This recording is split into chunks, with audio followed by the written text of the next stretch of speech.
Viendo el gerente que el mozo era de color, lo mandó a la cocina por vergüenza, pero cuando vio lo que podía hacer, Jonás entró al elegante restaurante con paso seguro y sintiéndose orgulloso de sí mismo. Llevaba una semana trabajando en aquel lugar al que solo asistían personas de alto nivel económico y social. La verdad era que a él le gustaba imaginar como uno de aquellos elegantes comensales y esperaba algún día poder sentarse sin vergüenza y pedir los platillos más costosos del restaurante. Pero ocurría en una época en la que la intolerancia era cosa de todos los días. Debido a su color de piel, Jonás se veía restringido de muchas cosas. Para él era riesgoso incluso pasear por ciertas zonas residenciales. Podían agredirlo o dejarlo una noche en la cárcel. Sin embargo, existía una especie de doble moral en aquellos tiempos. Jonás no podía sentarse a disfrutar de una comida en un restaurante de lujo, pero sí podía trabajar en él.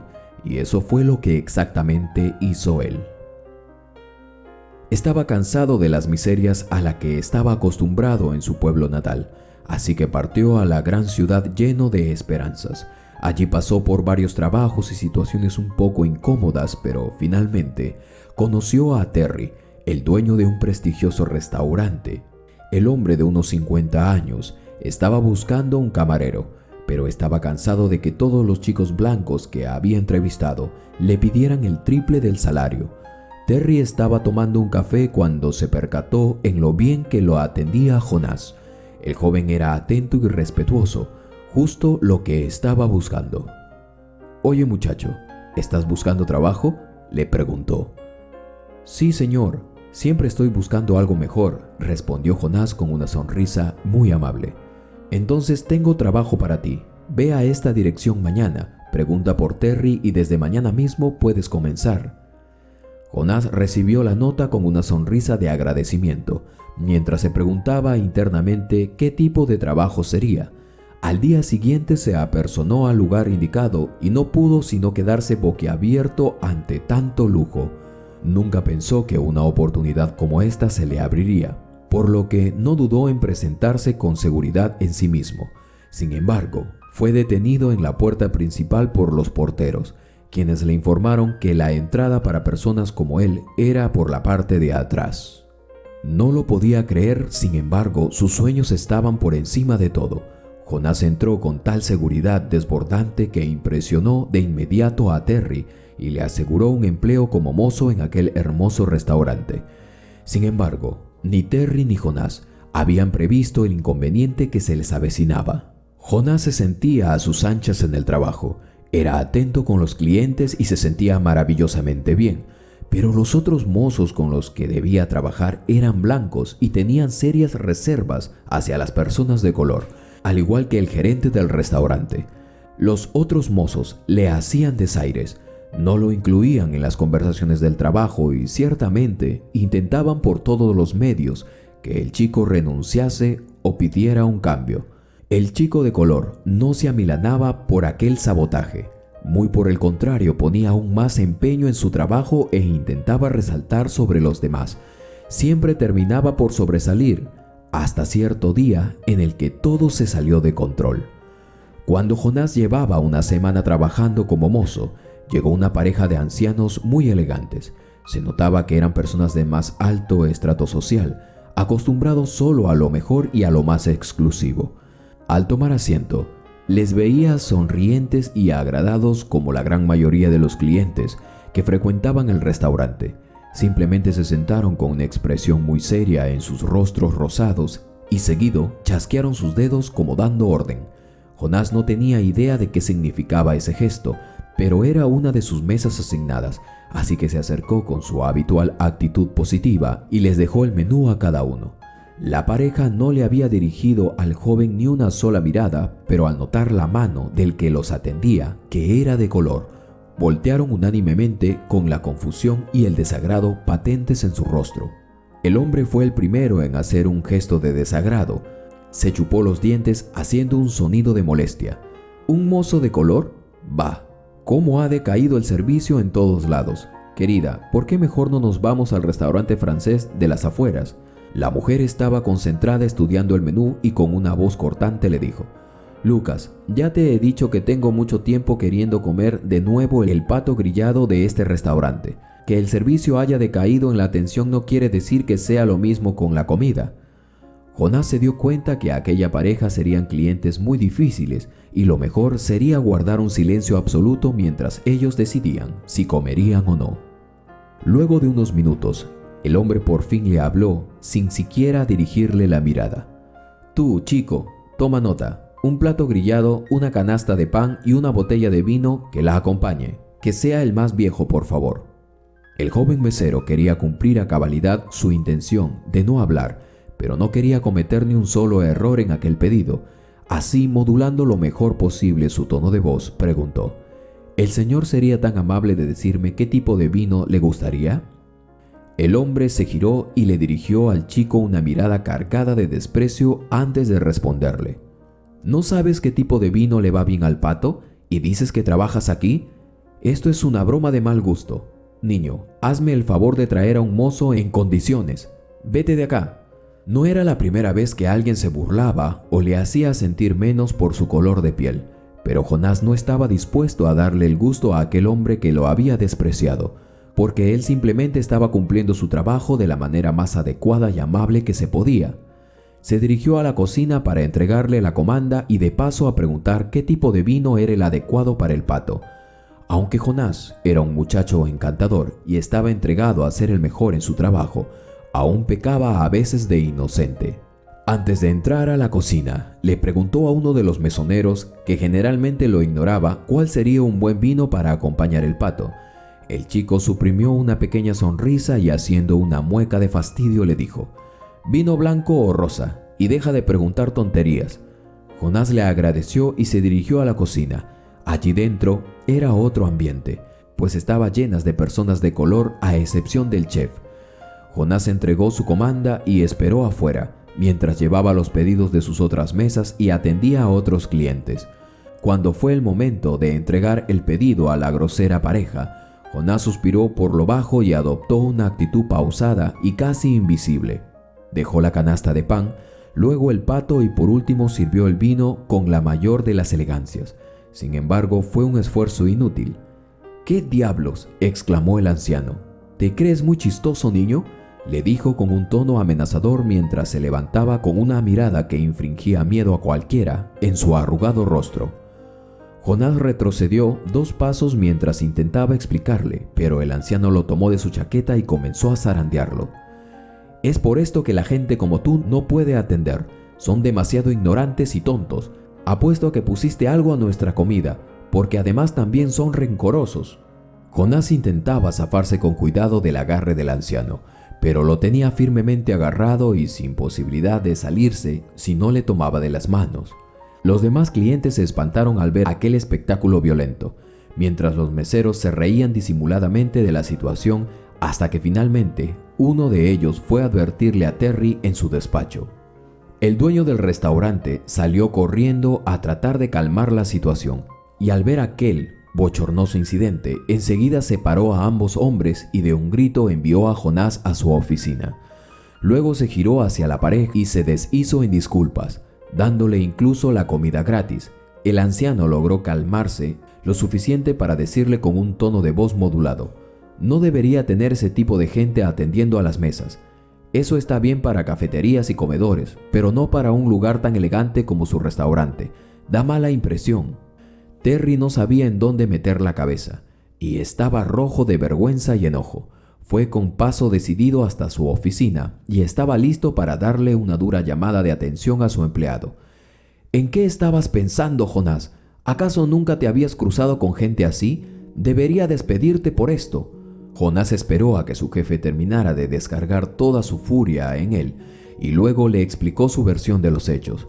Sin embargo, Terry no estaba satisfecho con aquella exposición de motivos y tomó una decisión. «Me has avergonzado, Jonás, a mí y a mi restaurante. Por tu buen desempeño no voy a despedirte, pero a partir de mañana trabajarás en la cocina, lejos de los clientes. Vete de aquí que no quiero verte más». Jonás estaba lívido de rabia que sentía. Salió del despacho y del restaurante sintiéndose fatal. Jamás le había ocurrido una situación así. Esa noche la pasó en su casa meditando en la situación. No podía cambiar la percepción que tenían algunas personas hacia él solo por su color de piel, pero sí podía demostrar que estaba dispuesto a dar lo mejor de sí y a mejorar cada día. A la mañana siguiente, entró con paso seguro y decidido hacia la cocina. Dio los buenos días y recibió una respuesta cálida por parte de sus compañeros. Escuchamos lo que sucedió ayer, no te sientas mal, eso es muy normal en este tipo de restaurantes. A la gente blanca no le molesta que cocinemos su comida, pero algunos no soportan que se la sirvamos. Es algo tonto, pero así es el mundo ahora. Jonás se sintió más seguro de sí mismo luego de aquella bienvenida. Se cambió el uniforme y esperó a que le dijeran cuáles serían sus nuevas tareas. Finalmente llegó el chef y el jefe de la cocina. Los empleados le comunicaron que el mozo del altercado estaba esperando instrucciones. ¿Qué se supone que haga contigo si ya tengo listo a todo mi personal? Bueno, supongo que puedes limpiar un poco mientras estamos en servicio. Busca la cubeta y la escoba en ese armario. Definitivamente esa no era la clase de tarea que Jonás deseaba realizar, pero apretó la mandíbula y se comió el poco orgullo que le quedaba y comenzó a limpiar mientras todos los cocineros empezaban su faena. A medida que pasaban las horas, Jonás se dio cuenta que había una gran falla en aquella cocina. Al principio pensó que aquella era la forma en la que trabajaban allí, pero después se dio cuenta que era algo más serio y que eso afectaba toda la mecánica del restaurante. Un guisado, un pescado y 3 entradas. Los cocineros recibían la orden del chef y se acababan de completarla lo más rápido posible, pero aparentemente aquello no era suficiente para el experimentado cocinero. ¿Qué es esto? Les dije 3 entradas, no 3 entradas especiales. Uno de los empleados puso mala cara y contestó: Señor, usted dijo ayer que consideramos todas las entradas como especiales. Sí, eso dije ayer. Hoy se hace nuevamente la diferencia. Ahora muévanse. Esa misma escena se repetía al menos cada 30 minutos. El chef parecía tener una lista de normas y estándares que solo él entendía y que cambiaba a cada momento, sin previo aviso a sus trabajadores y a sus colaboradores. Esto ocasionaba retrasos y confusiones a la hora de entregar, pues los cocineros muchas veces debían adivinar cuáles eran en verdad las comandas y no se confiaban ni siquiera de los mesoneros. De alguna forma el servicio salía adelante y los clientes quedaban siempre satisfechos, pero era absolutamente agotador adivinar cuáles eran los pedidos de los clientes. Jonás notó aquello y comenzó a darle vueltas sobre cómo solucionar aquel problema. Realmente no creía que alguien pudiera tomar sus opiniones en cuenta, pero le daba pesar ver cómo sus compañeros debían adivinar las preferencias y exigencias de un chef que ni siquiera se dignaba a enseñarles las recetas nuevas. No te preocupes por nosotros, le dijo uno de los cocineros más antiguos. Nosotros ya estamos acostumbrados a que este hombre cambie de parecer a cada momento. Nosotros simplemente lo ignoramos y tratamos de sacar los pedidos de la mejor manera. Jonás pensó que si los mismos cocineros no se estresaban por aquel problema, él tampoco debería preocuparse. El joven continuó con su trabajo sin pensar demasiado en ello, pero una gran parte de él no podía ignorar los gritos, regaños y acusaciones que debían soportar sus compañeros. Una tarde, el chef perdió los estribos y aventó al piso un maravilloso plato, diciendo que no era como él había pedido ese platillo. Al ver la humillación que sus compañeros debían soportar, decidió poner en marcha un discreto plan. Esperó a que llegara una orden, luego se asomaba discretamente por donde estaba el chef para leer la anotación extra que el hombre hacía en cada hoja de pedido y finalmente le susurraba discretamente a uno de sus compañeros lo que había anotado.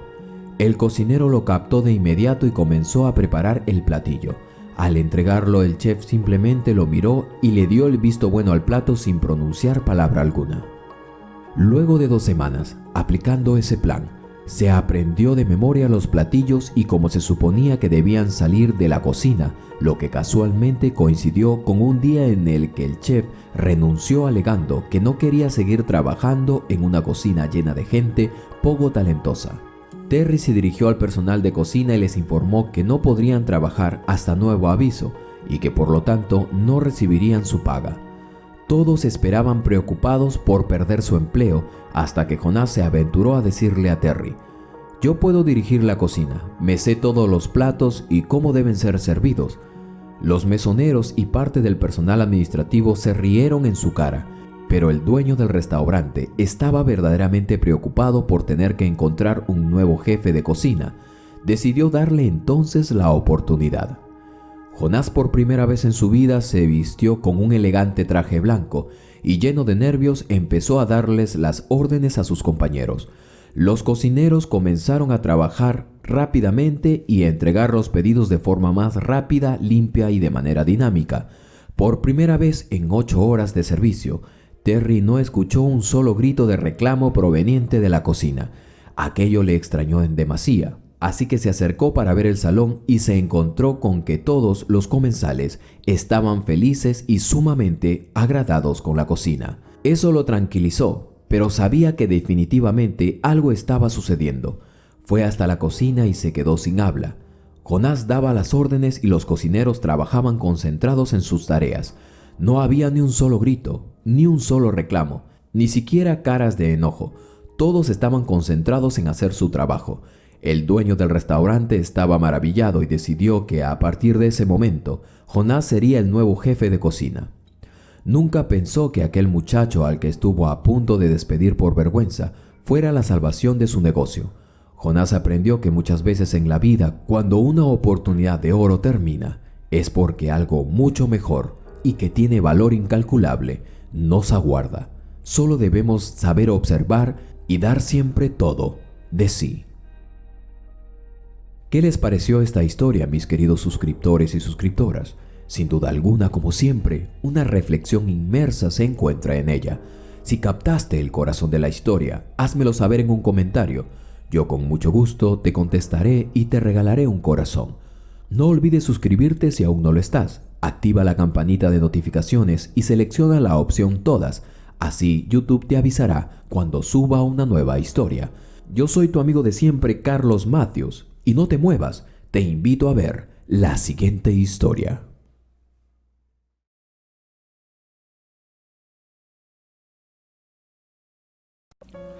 La segunda esposa de mi padre apareció un día con 1 kilo de caramelos y 2 perros caniches. Mi hermana y yo la mirábamos aterrorizados. Tanto nos habían hablado nuestros amigos de lo malas que resultan las madrastras que ni siquiera le dijimos gracias. Para nosotros resultaba una mujer extraña. Ella, lejos de ofenderse, sonrió y nunca más dejó de hacerlo. Era una mujer bella, de cara maternal y cabellos oscuros. Mi padre nos la presentó y sin preámbulos nos dijo que sería nuestra nueva madre. Yo era muy chico como para entender lo incómoda que ella debió sentirse. El silencio fue nuestro recibimiento. Pronto habló con nosotros que se casaría con ella. Esto nos lo habló en privado a los dos. Como era de esperarse, nos opusimos, pues mi hermana me había dicho que si eso pasaba, ella se quedaría con nuestras cosas, pues sería su esposa legalmente. Ambos nos opusimos rotundamente y hasta lloramos. Hicimos un drama en aquel momento. Nadie reemplazaría a mamá ni se quedaría con nuestras cosas, le dijimos. Papá agachó la cabeza y por último agregó: espero que un día la puedan aceptar. En ese momento no sabíamos lo que eso implicaba realmente. Éramos niños y solo prevalecía el apego a nuestra madre, su memoria, por así decirlo. La casa había estado sumida en la oscuridad propia del duelo y 1 año casi había pasado. Nosotros ya nos habíamos habituado. Casi no le prestábamos atención a la limpieza, a la decoración o a todo lo que había en casa. Llegábamos de la escuela a la habitación y de la habitación a un restaurante, pues papá no podía cocinar. Comíamos en la calle. Él trabajaba mucho. Él era constructor de estructuras complejas, o sea, de puentes, carreteras en lugares extremos y que parecían inaccesibles.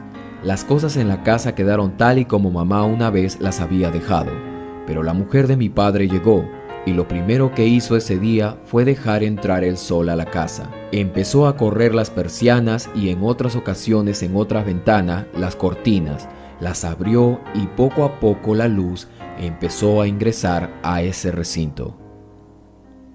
Luego puso música, Recuerdo la cara que puso mi hermana cuando escuchó la música y tuvo que cubrirse los ojos porque el sol le dio de lleno en la cara. Incomprensión fue lo que vi en ella. Hizo una limpieza a fondo a todas las habitaciones, tan minuciosa y detallista que un rey se hubiera sentido como en casa. Llenó los estantes de libros y cuando pasó frente al cuadro de mamá en la sala, yo pensé que lo quitaría, pero no lo hizo. Se limitó a sacarle el polvo y a limpiarlo, y lo centró correctamente. Y así pensativa por un momento miró el cuadro de mi madre por unos minutos. Ese día, al ver tal gesto de ella para con el recuerdo de mi madre, la acepté. Allí cambió el rumbo de mi destino, pero yo no podía saberlo. La cocina era su fuerte y se la pasaba siempre ocupada preparando platos extraños, llenando la mesa de delicias que ninguno de nosotros alguna vez había probado. El clásico olor de casa al llegar de la escuela le dio vida a nuestro hogar nuevamente. Me negaba a aceptar que ella podría ocupar un lugar en mi corazón alguna vez. Mi miedo era olvidar a mi madre. A veces sentía nostalgia en esos instantes. Pero tras meses de lucha, se ganó el corazón de mi padre y mi hermana dejó su desconfianza y al menos le hablaba. Después de 2 años casi no recordábamos la terrible enfermedad de nuestra madre. Aunque de ella sería imposible olvidarnos, su imagen seguía reinando en el salón principal de nuestra casa. La mujer de mi padre jamás dijo o dio indicios que quería ocupar su lugar, sobre todo en nuestros corazones. Así que, aunque le tomamos cariño, nunca la llamamos mamá, pero ella tampoco lo exigió, y estuvo cada vez que necesitábamos un consejo, y nos cubrió cuando nuestras travesuras nos ponían en evidencia frente a nuestro padre. Así pasaron 3 años y un día papá no volvió del trabajo. Mi segunda madre al principio no se preocupó mucho, pero luego pasó largas horas al teléfono, preguntando por él a sus compañeros de trabajo, hasta que encontraron su auto. Unos jóvenes montañistas lo encontraron entre las rocas. Había caído por un acantilado muy cerca de su trabajo. Dentro de él se hallaba mi padre, quien había tenido una muerte instantánea. La segunda muerte de nuestra niñez. Eso nos puso de frente a la realidad de la vida, y es que nada es para siempre. El dolor y el desconsuelo eran saturantes. Mi hermana se desmayó varias veces, y entre esta cruel realidad, los brazos de aquella mujer que mi padre había traído, su pecho, nos reconfortó. Después del entierro y con terribles presagios, pues recordábamos que ella no estaba casada con mi padre, así que no tenía ninguna obligación legal con nosotros, y sí, nosotros lo habíamos impedido. Nos preparamos para terminar ambos en alguna institución de menores, pero para sorpresa de nosotros, ella no se fue. Siguió siendo la misma que fue mientras vivió mi padre, o aún mejor. Mi hermana y yo le pedimos perdón por haberla tratado tan mal al inicio y haber desconfiado de ella. Solamente nos abrazó y susurró a nuestros oídos. Nos tenemos unos a los otros y eso es lo más importante. Así los días fueron más llevaderos. Ella hizo trámites con nosotros diciendo que ella había convivido con nosotros y había sido conviviente con mi padre. Demostró con documentos que eso había sido así y hasta fotografías sirvieron que gracias a Dios teníamos de sobra. El Estado solo pedía que probaran que al menos había convivido con mi padre 1 año y ella sería nuestra madre legalmente. Y así fue. Mi corazón se aceleró cuando por fin ella era la esposa de papá y nuestra madre legalmente. Pero toda esta alegría la llevábamos por dentro, aún no se lo habíamos demostrado, eran muchas cosas juntas. Tomó un trabajo de medio tiempo como cocinera en un restaurante local y trató de alivianar nuestra pena con todo lo que se le ocurrió. Inventaba paseos a cualquier hora o ponía música y bailaba sola con sus perros que saltaban a su alrededor contagiados por su alegría. Nosotros la observábamos sin participar, callados y un poco tristes, pero ya debíamos conocerla, y nuestro silencio no la avasalló. Redobló sus intentos y poco a poco fuimos cediendo. Las pocas veces que le hablábamos era para preguntarle dónde estaba esto o aquello, pero nunca creímos necesario ser amables con ella. Pero ese día amaneció soleado. Después de varios meses de la muerte de papá, al fin el cielo azul y limpio nos invitaba a salir. Por eso le pregunté dónde estaba mi pelota de fútbol, y ella la buscó con una sonrisa gigante. Me la dio y mientras me la daba y me dirigía hacia la puerta me dijo: «Si no quieres jugar solo, aquí estoy». «Bueno», dije yo, levantando mis hombros. Salí al patio y jugué un rato contra el paredón que dividía nuestro terreno. Al fin me di cuenta que mi hermana no jugaría conmigo y me animé a llamar a mi madrastra. Ella estaba esperando al parecer, porque apareció sonriente enseguida con sus perritos caniches y empezó a tocar la pelota sin habilidad, pero riendo como una niña. Jugamos un buen rato y después me dijo que entráramos a comer algo. Sus desayunos y meriendas eran espectaculares. Aunque no tuviera mucho dinero, ella se las arreglaba e ingeniaba para darle color a la mesa. Según ella, eso era tan importante como la buena calidad de los productos a consumir. Desde ese día nació en mí un sentimiento muy parecido al amor. La acepté como mi madre y no tuve miedo de equivocarme. Mi hermana vio el cambio en mi actitud y aunque con más cautela comenzó a verla con otros ojos. Así, antes de terminar el año, los dos sentíamos por ella un inmenso amor y sobre todo agradecimiento ahora, aunque nunca se lo dijimos. Pero además de buena cocinera y excelente ama de casa, era muy inteligente y lo notó. Se dio cuenta de nuestro cambio y se sumó a una calidez y sinceridad que nos terminó de ganar. Cuando terminé mis estudios, no creía poder continuar en el nivel terciario, ya que nuestros ingresos, aunque nos sostenían, eran muy reducidos, pero ella había ahorrado dinero durante esos años, adelantándose a lo que iba a pasar, y me inscribió en la universidad sin decírmelo. El día que me enteré, lloré de alegría, y mi hermana me abrazó emocionada. Ella siguió estudiando en la ciudad y se perfeccionó como enfermera. Me fui con la sensación de estar en deuda para siempre con aquella mujer, y más aún teniendo en cuenta que ella no era nuestra madre y que pudo irse en cualquier momento y olvidarse de nosotros al morir mi padre, pero no lo hizo, sino que se quedó y fue la madre que nunca imaginamos, la que nos hacía falta. Años pasaron desde esos días. Me recibí y comencé a ejercer como abogado, teniendo siempre contacto con mi hermana y mi segunda madre ahora. Al cumplir los 33, ella enfermó. Yo vivía a unos kilómetros de allí, pero me mudé para acompañarla. Nos turnábamos con mi hermana y yo para asistirla, pero el informe médico no era nada alentador. Se moría y ella lo sabía. Aún más triste y sin fuerzas, aún sonreía y nos hizo prometer que no la lloraríamos, preferiría risas, nos decía. La enterramos un lunes, recuerdo, al principio del verano. No quiso que la pusieran junto a mi padre. Dijo que ese lugar era de nuestra madre. Ella misma eligió un lugar discreto debajo de los árboles. Allí vamos cada cierto tiempo a visitarlos, ahora a los 3. En la tumba de mamá siempre dejamos rosas rojas, sus favoritas. En la de papá leemos el periódico, principalmente los chistes, que era lo que más leía. Y en la tumba de nuestra madrastra, nuestra segunda madre, la última en nuestro recorrido, le dejamos caramelos, pues ella así lo quiso. Muchas veces las segundas oportunidades no son buenas, pero muy de vez en cuando llegan a nuestra vida personas increíbles, capaces de ocupar un lugar en nuestros corazones.